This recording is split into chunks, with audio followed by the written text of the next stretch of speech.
right, let's move on to our next one, which is, of course, the Arizona Cardinals.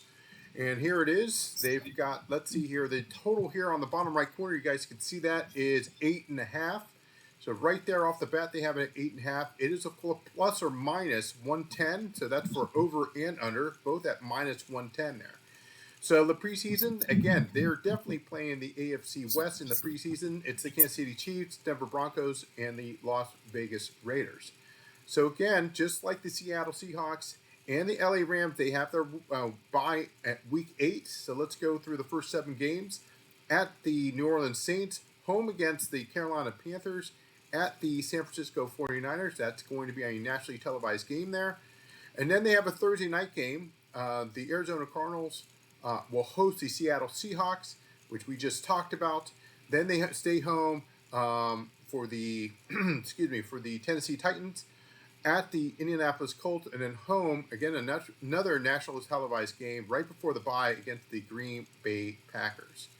So again, Chano, it is the total of 8.5. What's your thought for their first 7 games? I think that a huge benefit for them is week 1 going against the Saints, which is probably going to be a rookie quarterback starting for him over Spencer all last year when he had to play. So that's like a nice that like reminds me of like Alabama playing like Western Mississippi State Central Tech like in week 1 back when NCAA used to do that a lot more. For their week 0, yes. Yeah, so I think that's like a good landing spot for them for week 1. I think it's actually a pretty favorable schedule overall for the first 7 games. I think the toughest team they have on there is the Packers in week 7. Yeah, absolutely. That reminds me of that football movie with Adam Sandler, where he's in prison.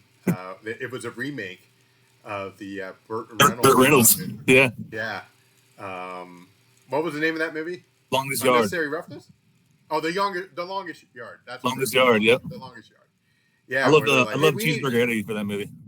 He always had like the McDonald's McDoubles, and he's like dancing all in the background. And then they're like, hey, we need a tune-up game. So this is their tune-up game for the Arizona Cardinals with the New Orleans Saints there.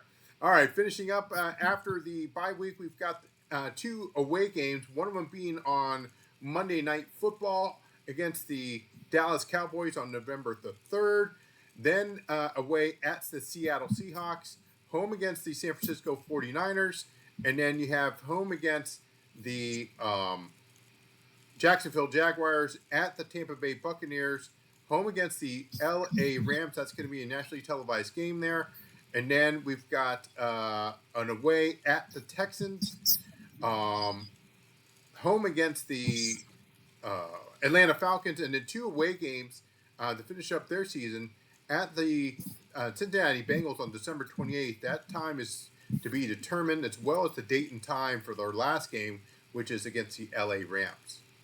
So looking at this here, Shano, I'll go first. I see 8-9. I think the under hits here. I think 8-9 as well. Like I said, it all depends on how they do that first 6 or so weeks of the schedule. That's a pretty favorable schedule, and then when they get the Packers, that's when things start picking up a little bit more. Because you're getting the Cowboys at Dallas, Seattle at Seattle. That's always tougher to play there. And it's a division game at Tampa. They're going cross country. So I think it all depends on what they do those first couple of weeks when they're having a little bit softer schedule against the Saints and Panthers. If they can stack some early wins when they have them, Saints, Panthers, Titans, Colts, if they can get some of those wins under them, they might go over. But I would have to tend to lean the under here as well. Yeah, it's a good price, courtesy of DraftKings. It's a good price there, over and under, both at minus 110. We finished the NFC West.